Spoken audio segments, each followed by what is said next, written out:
के लिए लोगों के पेट पे लात मारते हैं, लेकिन अब ऐसा नहीं होगा।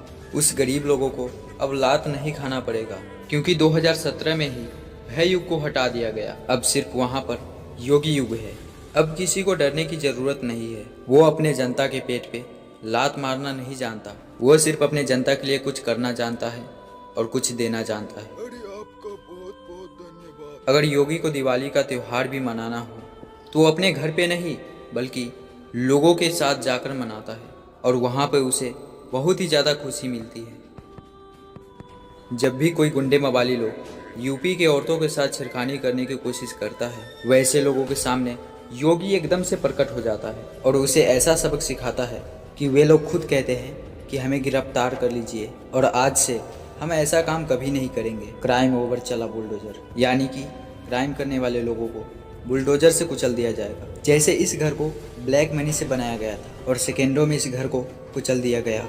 ये घर एक अपाहिज आदमी का था और असल में वो आदमी अपाहिज था ही नहीं, वो तो बस अपाहिज बनने का नाटक कर रहा था। जगमगाती अयोध्या।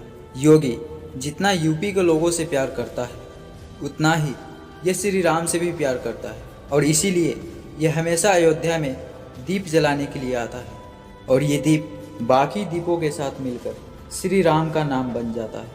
अब इसकी प्रॉब्लम और भी बढ़ने लगी। कुछ लोग इसके चरित्र का मजाक उड़ाने लगे और कुछ लोग योगी का जंगल राज बताने लगे। अखिलेश यादव को लग रहा था कि योगी फेल हो जाएगा, क्योंकि 2020 में उसके सामने कोरोना काल आ चुका था और वाकई में कोरोना से सबको डरना था और इससे गरीब लोगों की समस्या और भी बढ़ गई।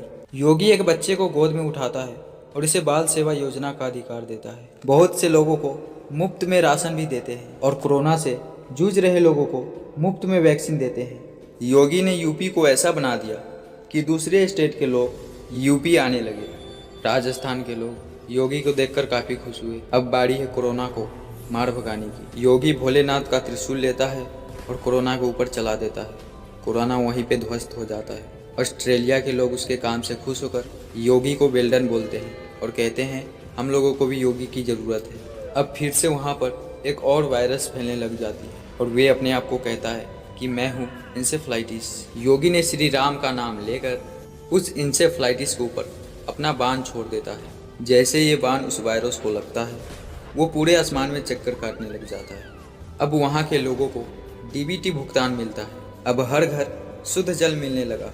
जिसको रहने के लिए घर नहीं था उसको बिजली के साथ घर मिलने लगा, क्योंकि योगी ने हर घर बिजली देने का वादा किया। उसने वहाँ के लोगों को एक जनपद और एक मेडिकल कॉलेज दिया। योगी के लिए ये भी काफ़ी नहीं था,